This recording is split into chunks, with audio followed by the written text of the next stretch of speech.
Hey everybody, how's it going? It is Matt and it is Terrifying Tuesday. Yes, folks, this is already the beginning of the week for us, and I hope it goes by fast. Which, by the way, I do hope all of you guys had a fantastic weekend. Sorry I couldn't be here both Friday and Monday. My schedule just got away from me a little bit, and I was unable to get to doing anything for you guys, so hopefully you forgive me for that. And then I hope that you guys are having a great morning, evening, dawn, day, or dusk on top of that, because life really is too short as is. So please do like, share, and subscribe as well. And also, one last thing, check out the information in the description box for more information on your daily movie, such as your brief synopsis, your starring cast, director, runtime of the cut I am watching, along with an MPAA rating, if there is one that exists, which most of the time there is not one. Today I put down as not rated, even though IMDb lists it as rated R.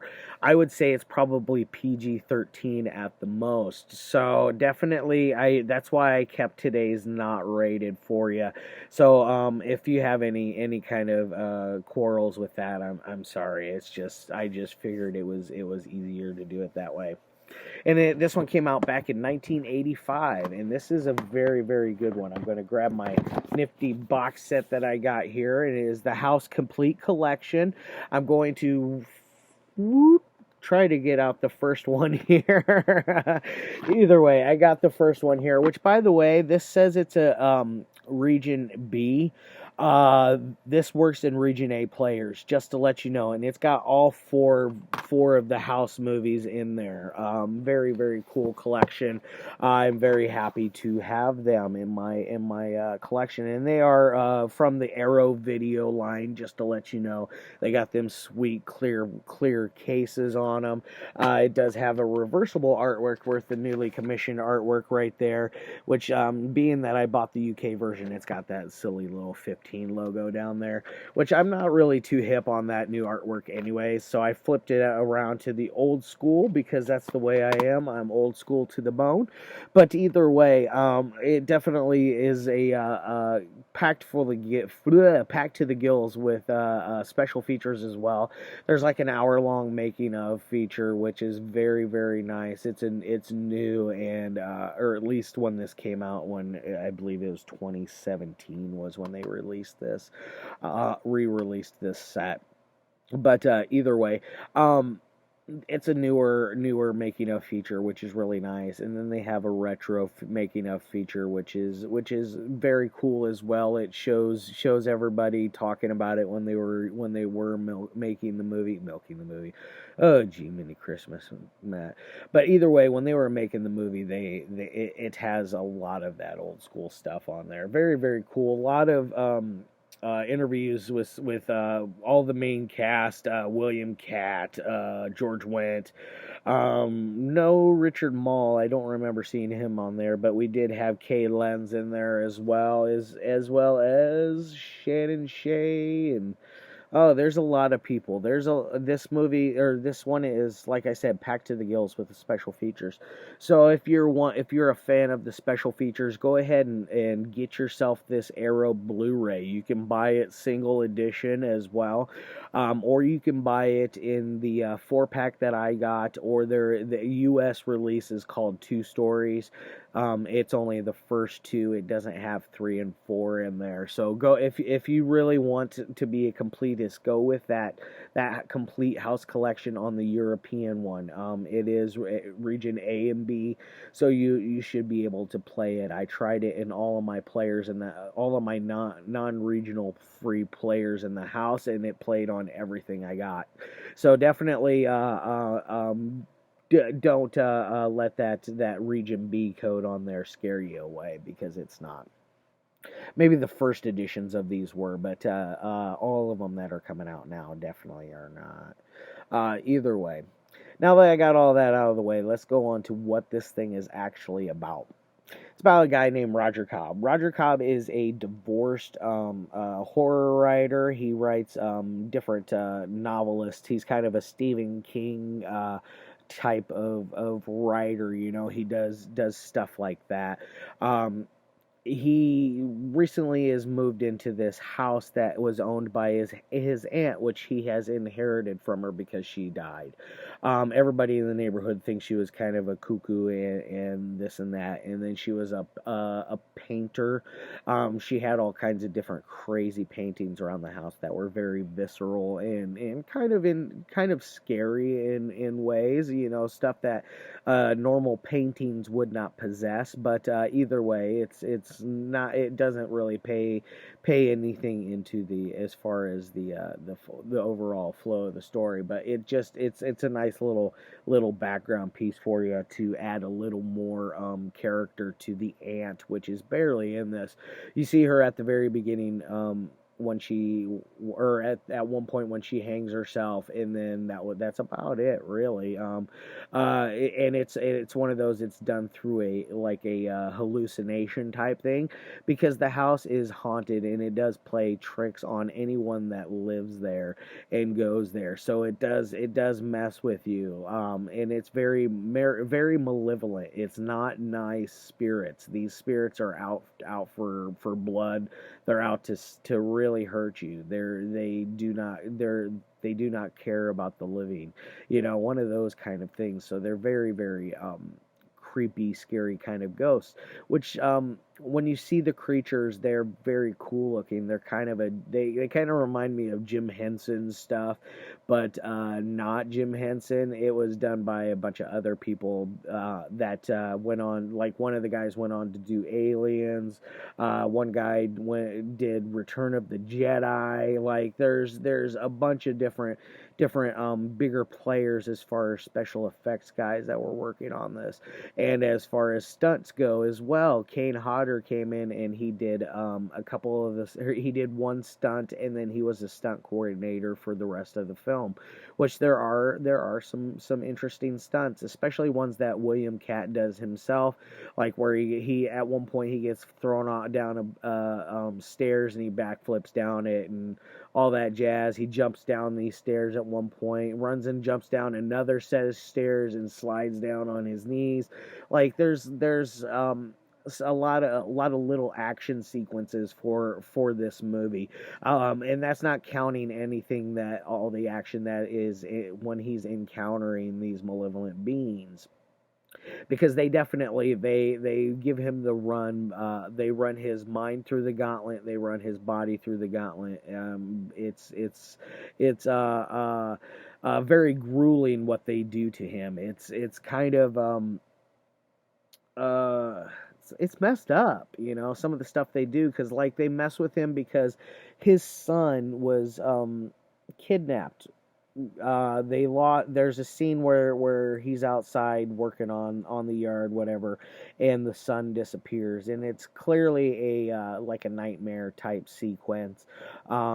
He's kind of coming to terms with it, but it still is bothering them. It's affected the marriage that he had with I forget what her name is, but Lenz is the lady.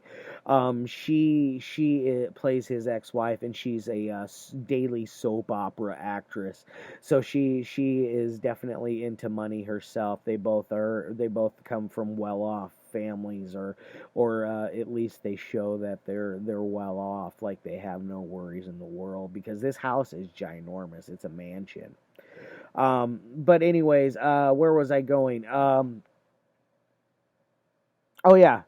He's coming to grips with the son that just died, or not died, got kidnapped.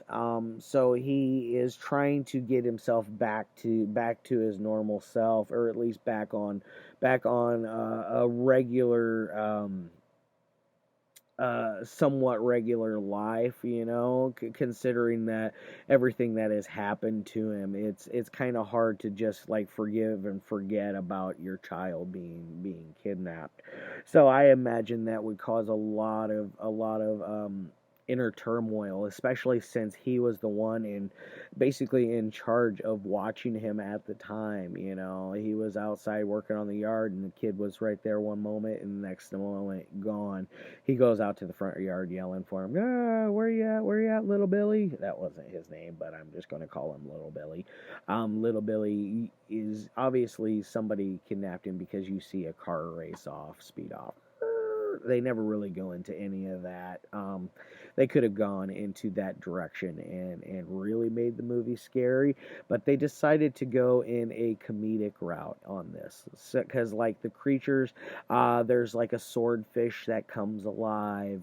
There's this giant, like, demonic creature that comes out of one of the doors, and it's like got all these different faces and heads on it, and it's got bullets for fingers and all kinds of. And the only reason I know it had bullets for fingers is I couldn't tell looking at it physically, but when I was watching the making of us featurettes, both of them they talk about the fingers being made of bullets. So that's the only reason I 100% am confident on saying that one. But this creature, it's a very big large creature. Has, like I said, these faces on it. It took, like, I think they said 13 people to operate this thing, and it was like 15 feet long. It's huge, you know. It was a very large effect and a very large prop, and it really paid off that they really went all the way and went all out with this one. And then another thing we got, there's this, like, bat thing, skeleton bat. He has, there's a whole side story where he has these flashbacks to when he was in Vietnam, and he's got, like, this PTSD going on at the time, and they didn't really talk about PTSD at the time. It was one of those things they kind of swept under the rug, you know. Them poor bastards, they were kind of left to dry when they came home, left out to dry when they came home from Vietnam. You know, it was a very brutal time, a very tough place to be. But so he has that kind of PTSD going on with that, and so he has all these other, like, Vietnam flashbacks on top of it. And one of the flashbacks is played by Richard Moll, and he plays Big Ben. And Big Ben is obviously a big tall guy. Richard Moll is like 6'7", something like that. Very large man. Not like fat or anything, just a big guy. He is plays our Big Ben character, who is friends with Roger in the army. But there's a point where there's a turmoil between the two where they get ambushed, and Big Ben is injured, and he can't carry him off. Blah blah blah blah, which is pretty common sense. Our Roger Cobb, played by William Katt character, the size difference between the two, Roger Cobb would have had to been an extremely strong man to carry him out of there. But Richard Moll's character, Big Ben, played by Richard Moll, wants him to off him. He wants him to kill him so he's not taken captive by the Viet Congs. And so in turn, you know, he runs off, and Big Ben gets kidnapped, and I'll get you back, he says to Roger, I'll get you. And eventually, yeah, he comes back, and he gets him through this house. Very interesting stuff. There's also this, like, they call it a witch. I don't know. It's this woman that it's played by his wife. She comes in and turns into this giant, like witchy type character that has these giant boobs and stuff like that. Another really cool creature. Chops it up, takes it to the backyard. One of them kind of ordeals. The hand is running around, grabbing a hold of people and things. At one point, the neighbor brings over her child and is like, hey, can you watch him, this and that, and she kind of like sticks him with this kid.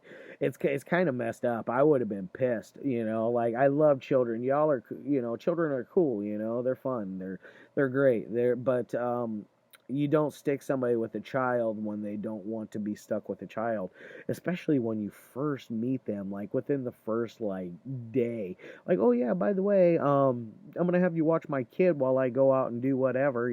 I might be going out looking for some dick. I don't know.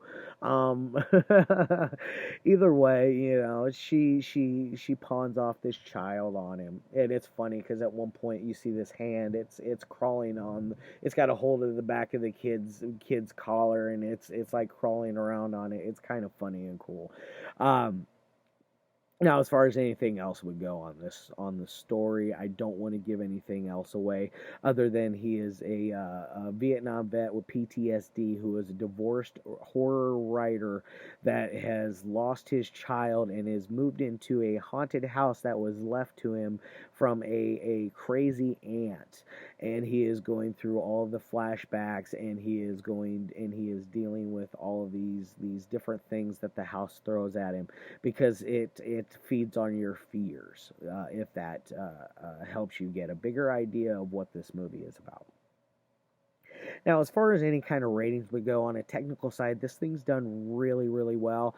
It's written well. The acting is top notch. William Katt, George Wendt, Richard Moll's even great in here. The lady that plays the crazy aunt, I forget what her name is, but I've seen her in a couple other things, if memory serves me correct. She's in her brief little moment in here. She's good. But you're dealing with three characters. You're dealing with George Wendt, William Katt, and then the wife. She's kind of a third character that's in there, for a brief moment.